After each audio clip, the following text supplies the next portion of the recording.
Nageenyi fi jaalalli Kiristoos isiniif haa baay'atu. Maatiiwwan Waaqayyoon kan jaalattan Waaqayyo isiniin kan jaalatu. Hundumti keessan akkam jirtu, akkam yoo nageessanii, akkamiin turtanii.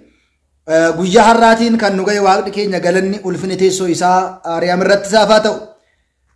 Akkuma yeroo kaanii har'as immoo isin barsiisaa, isin gorsaa, barumsa irraati argattu jennee kan yaadne yaada obboleettiin keessan amma sagaleedhaan isinii keesse kana irratti deebii bal'aa kennuun barbaade jechaadha. Innis maalidha? Keessumaa ani abbaan warraa koo gaabbii gaafa gali jedhuun bilbila jalaatiin hin kaasu. Mana keessaa immoo maatiin isaa waaqa tolfamaa waaqessu, qaallichaatti bulu, calleessin hin qabu. Keessumaa immoo waa'ee gaabbii yemmuun itti kaasu yaada kan dhaga'uus arguus hin barbaadu. Kanarratti mee maalidha kan naan jettan isa jedhu barumsa akka ta'uudhaaf hedduun keessan rakkoo akkasii kana keessatti waan jirtaniidhaaf asirraati mee waa tokko hubachuun dirqama ta'a. Egaa akkuma beekamu yeroo darbe baroota gaaffii ka'eef deebii kennina keessatti wal fakkaata. Egaa akkuma beekamu maatiin callee, boranticha, ateetee wanta fedhe waaqessuu danda'a. Inni jalqabaan yoo dandeenye maatii keenya kana gorsine waan badaa kanarraa waaqa tolfamaa waaqessuurra hafuura hamaatiif sagaduu isaaniirraati gara waaqayyootti akka deebi'an, karaa dhugaa akka beekan, amantaa dhugaa akka isaan amanan gahee bahuu qabnu bahuun barbaachisaadha. Gaahilli salphaa miti. Yoo hojjenne amantaadhaan gaahila keessatti, yoo soomne, yoo saganne jireenya bara baraa itti argannu.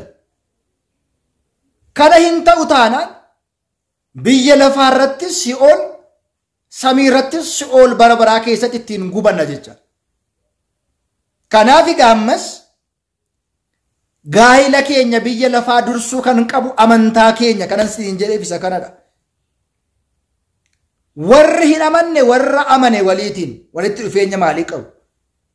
Abbaa warraa fi haati warraan qaama tokko gara gaa'ilaatti otoo hin galiin keessumaa seerota sadan wal qorachuu, wal kaadhimachuuf wal fuudhuu gaa'illi sadarkaa sadan kana darbee hin dhufne rakkoo akkasii kana fida. Yookiin inni kan amane ta'a, yookiin immoo isheen kan hin amanne taati, yookiin immoo inni waaqa tolfamaa waaqessa, isheen immoo mana kiristaanaa deemtee waaqayyotti buluu barbaaddi. Afuroonni lamman kun maagineetti gonnonnee fi maagineetti wal fakkee hin taane wal dhiibdu ta'a jecha. Inni guddaan tooftaan afurri hamaan qabu akka hin soomne, akka hin saganne, gaabbii akka hin galle kun fedha afuura hamaa ta'uusaa beekuun hunda keenyarra jira jecha. Kanaaf abbaan warraa koo maatiinsa callee qabu boorantichatti sagadu. Anoo maal gochuun qaba? Isaa ala jiraachuun danda'a. Yoo irraati adda baateen alatti inni gama tokkoon kan maatii isaa waaqa callees waaqessaa, ishiin immoo kiristaana ta'uun hin danda'amu. Inni otoo gaabbii hin galin isheen gaabbii galuun hin danda'amu. Lachan isaanii wal amananii lubni mana kiristaanaa fedha isaaniitiin gaabbii galanii lakkii jireenyi kun ati gaabbii galtee ani dhiisuu hin danda'u. Ani gaabbii galee ati dhiisuu hin dandeessu, ati dhiistee gaabbii galuu hin danda'u.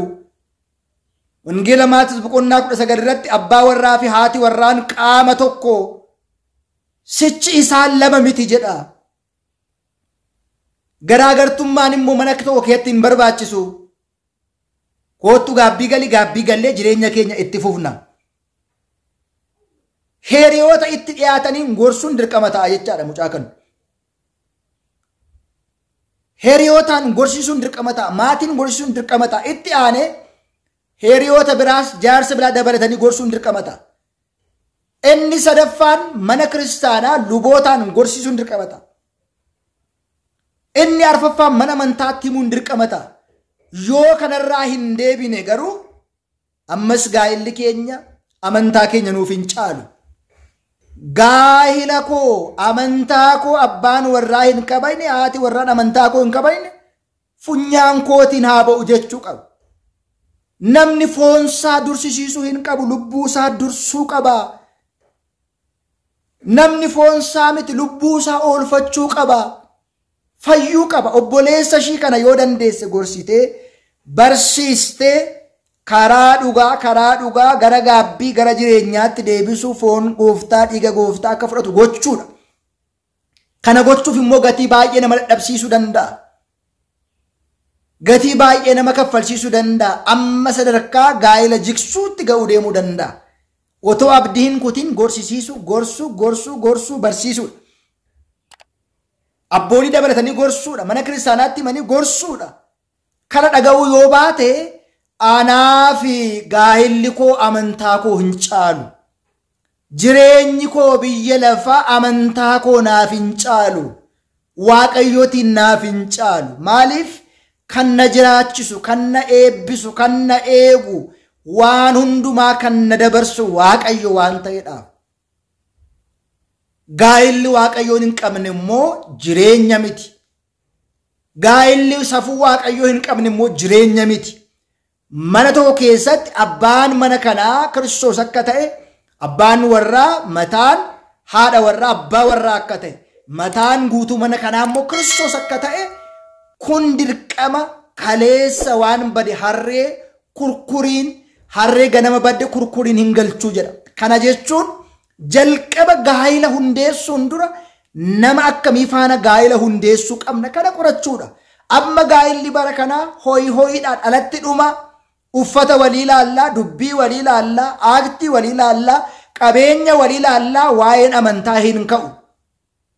Maal jedhu seetanii warri mammaakanii majammaraan honjii maxxinoo madoqqos ahumminaa dargaal disixiroo maalqesi. Jalqaba malee boo'uuni erga distii dhaabanii urgeessituun mi'eessituun hin jiru taanaan faayidaa hin qabu. Kanaafidha dhalataan ammaa ilaaf ilaameedhaan dhaabbatee kadhatee soomee subaa'ee itti galee gaa'ilatti dhufuu hin barbaadu.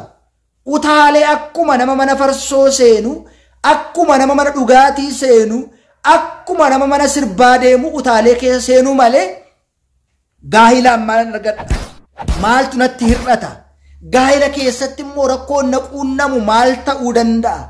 Yoo kana ta'e furmaanni isaa maalidha? Amantaadhaan rakkoon yoo na quunname maal gochuun qaba? Inni dursee foonsaaf iddoo laata malee lubbuu isaatiif iddoo hin laatu.